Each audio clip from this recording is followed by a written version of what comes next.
My name is Matt Johnson. I've been a Vater artist since 2009.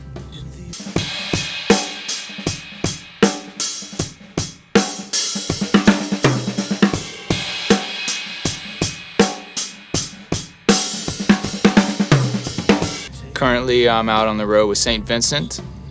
We're doing a U.S. tour for the early spring here, 2014. I'm playing some great Vater sticks that I started to get into sometime in late 2011, early 2012, I think, if I remember correctly. The Sugar Maple Power 5B.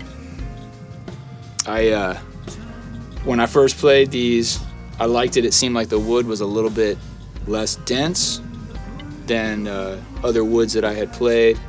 It's a nice natural finish on there.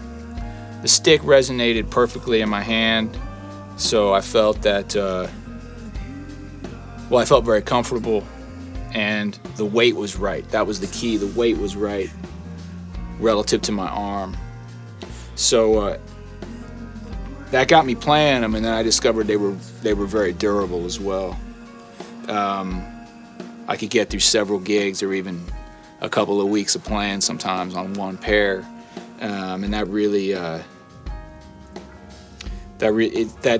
was a great surprise. And then it also, just being so comfortable with the stick, I felt like it kind of upped my game as a player, to be able to really get into one stick that seemed to be doing virtually everything I needed a stick to do. That's kind of hard to come by, I think.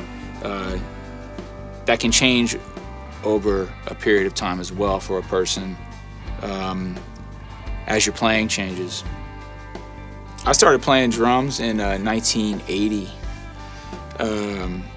I lived in Ohio for a little stint. I'm actually from Texas, but I lived in Ohio for a couple of years. And my father got me set up with a few lessons from a guy named Bob McKee, who's a phenomenal drummer who lives in Parma, Ohio. Bob gave me my first copy of Stick Control, which I'm sure thousands of drummers have said that same thing about whoever their first teacher was. He got me that first copy of Stick Control.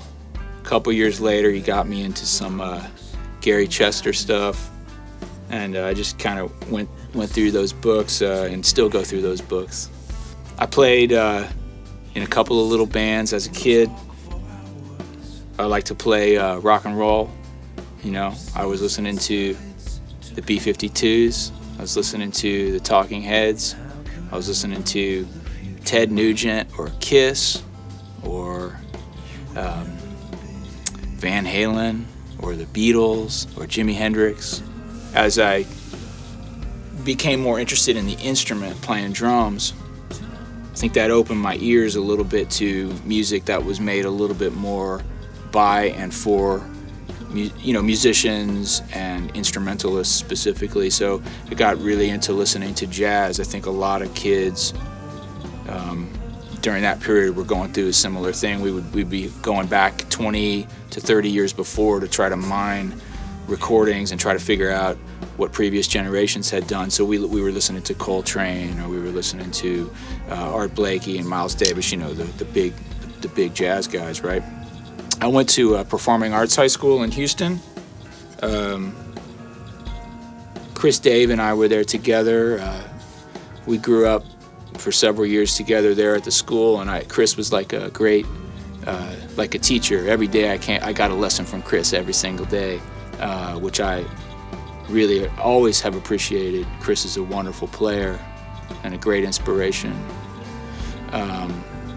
So I spent 4 years at that Performing Arts High School, and then moved up to New York when I was 18 years old in 1989.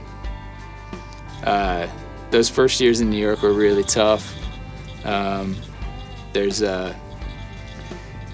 not a lot that I could say in a little time to describe why those years would be tough, but they were, and I'm glad that I did them when I was young, very young. because when you're young, you have a lot of resilience, you know.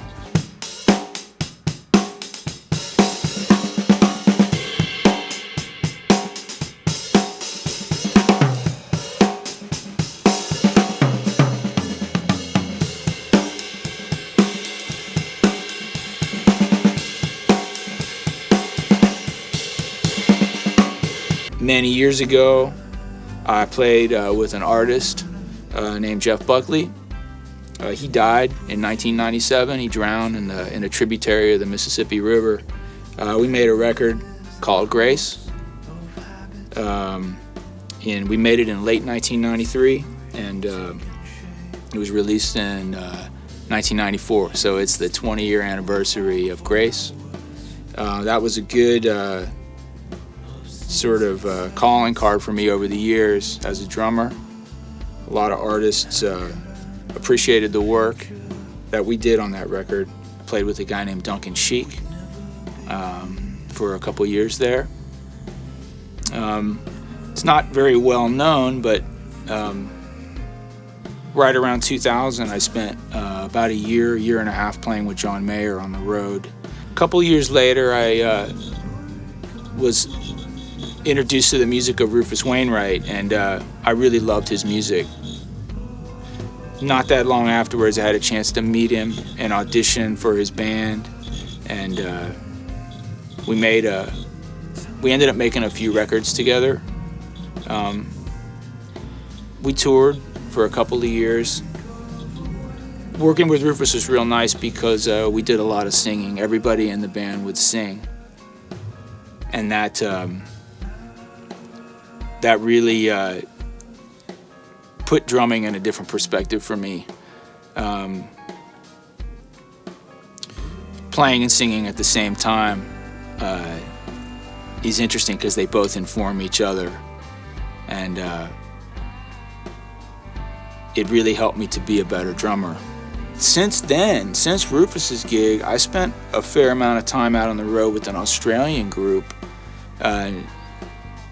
It's a brother-sister duo. They're called Angus and Julia Stone. They're great. I love those two. It's kind of a folk type of a band, and we've played a lot in Australia because that's where they're from, and we've also done a lot of work in Europe, mostly in Europe and the UK though. I did that for 2010, 11, 12, and then at this roughly around the same time as that, I started to phase in a little bit of work with St. Vincent with Annie Clark, starting around maybe late 2011, and that's been an interesting transformation. Annie's music is really it's a sort of oriented around, I think, at least one idea of trying new things, throwing something against the wall and see if it sticks. So sort of an idea like not really knowing what the end result will be, not really doing things according to pre-established formulas, which has been a really interesting way to go about putting together a live show. So I've really taken to designing a kit involving a lot of electronics and exploiting a style of playing that I kind of think of in my own mind as an open style, meaning like you can cross over, but the default is mostly to have your limbs be open, meaning the left limb would be taking care of the left side of the kit and the right limb would be taking care of the right side of the kit. The record called Cage Fighter. I made this record in 2009, which I didn't realize that I made it that long ago. But largely because I felt somewhere around that time and leading up to that time, I felt that I was experiencing some kind of barrier to my development as a drummer and as a musician. I felt that I needed to kind of change things up a little bit, change my perspective by picking up other instruments, trying other things. And I really found record making to be a really incredibly absorbing and rewarding process. So I've made, I think it's 4 records now. Mostly they're homemade records. I think a lot of people are making homemade records today because of the technology is so relatively cheap and easy to use. So making records as a singer, as a guitar player, and a songwriter, and also playing drums on them, it's helped me to think about the drums from a different perspective. And as I've returned to, I consider myself returning to the drums in a slightly different way now in 2013 and 14. It's changed the way I've returned to my instrument. I hear differently, I feel like. I hear different things. I feel like I have a slightly different approach based on how I think something will read to a listener. I think the simplified description of that would be that I've been able to free myself of a certain amount of thinking about the drums as a drummer, and that was something I felt critically disabled by because I feel like maybe I didn't have enough experience not being a drummer and doing something else, like I was saying, playing the guitar or singing. So I have a new record that'll be coming out this year. It'll be ready in the next couple of months. Thanks for checking this out. You can find me at mindofmattmusic.com. Check out Vater Sticks. They've got an amazing array of products. I found everything I've needed with this company. Thank you.